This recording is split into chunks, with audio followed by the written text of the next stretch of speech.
नमस्ते दोस्तों, मैं doctor Sandeep Patil, epilepsy specialist. मैं पुणे के EP care centre, comprehensive epilepsy centre यहाँ पे प्रैक्टिस करता हूँ। आज मैं एपिलेप्सी एसेंशियल ये सीरीज़ का दूसरा वीडियो लेके आया हूँ। पहले वीडियो में हमने देखा एपिलेप्सी क्या है। इस वीडियो में हम देखेंगे कॉजेस ऑफ एपिलेप्सी, यानी एपिलेप्सी के रीजंस क्या है, किस चीज़ों के कारण एपिलेप्सी होती है।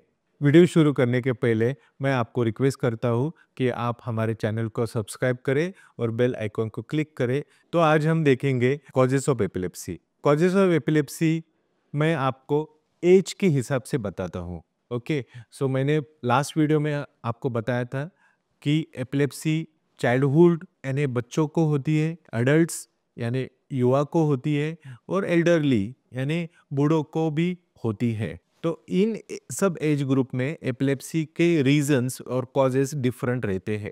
जैसे नवजात शिशु या यंग किड्स जो 5 साल के नीचे है, उनमें अलग रीजंस रहते हैं। उनमें बहुत इम्पोर्टेंट एक रीज़न है जेनेटिक या आनुवंशिक, जिसमें बच्चों को पैदाइशी टेंडेंसी रहती है एपिलेप्सी आने की।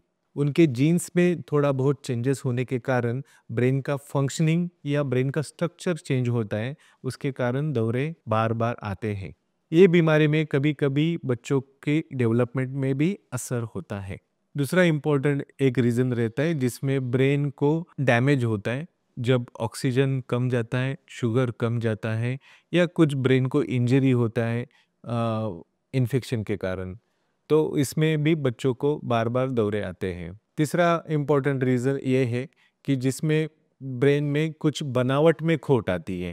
तो इसमें क्या होता है कि ब्रेन जैसे डेवलप होना चाहिए उस तरह से न होके वहाँ पे कुछ चेंजेस होते हैं और जिसके कारण दौरे बार बार आते हैं। तो ये 3 इम्पोर्टेंट कॉजेस आपको जानना है, जिसमें first is genetic, second is structural, और थर्ड इज एक्वायर्ड, जिसमें जो हमने बोला इन्फेक्शन या ट्रॉमा, ये सब हो सकता है।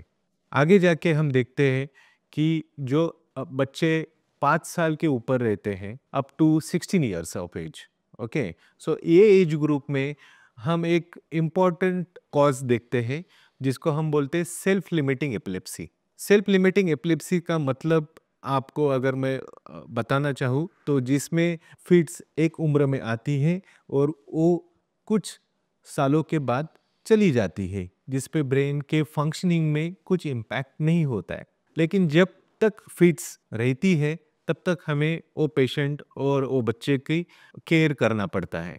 ओके, तो this is a self limiting epilepsy which is good in nature in one way कि जो आगे जाके ठीक होने वाली है।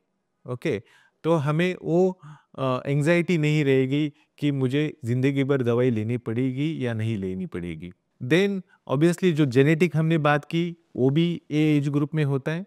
इसे ए जेनेटिक एपिलेप्सी अलग रहती है, जो बच्चों में रहती है वो अलग रहती है, ए एज ग्रुप में अलग रहती है।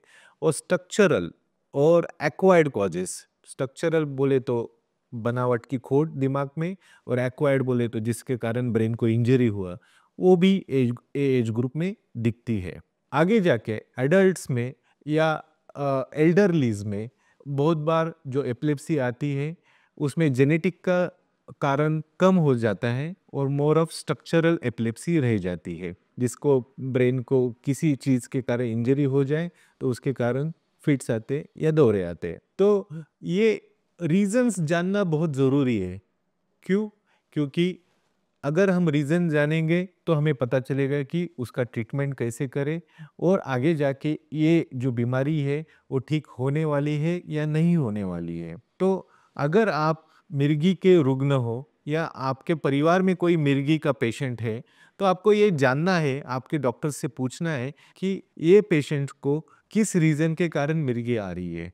अगर आप ये जानते हो तो आप अच्छी तरह से आपके पेशेंट की केयर कर सकते हो, आपका पेशेंट का इलाज सही हो सकता है। तो ये एपिलेप्सी एसेंशियल ये सीरीज़ का दूसरा वीडियो है जिसमें हमने देखा कि रीजंस ऑफ एपिलेप्सी क्या है अकॉर्डिंग टू एज ग्रुप्स, बच्चों में क्या है, एडल्ट्स में क्या है और एल्डरली में क्या है। सो हम जल्दी ही तीसरा वीडियो लेके आएंगे जिसमें हम डिस्कस करेंगे एपिलेप्सी को डायग्नोज कैसे करते हैं। अगर आपको ये वीडियो पसंद आया है तो प्लीज़ ये शेयर कीजिए, और अगर आपके कुछ सवाल है तो कमेंट बॉक्स में लिख के हमें भेजिए, हम उसका आंसर करेंगे। Thank you.